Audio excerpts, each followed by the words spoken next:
In front of me is DORO 8100 and today I would like to show you how you can set up Face Unlock.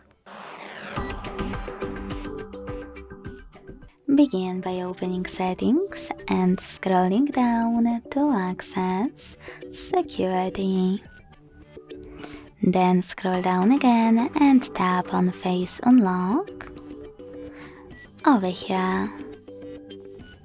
Now enter your current screen lock and finally hit More at the bottom right corner or simply scroll all the way down. Either way, when you see I agree option, tap on it. After tapping on Start, keep your face in frame, follow all of the instructions and wait.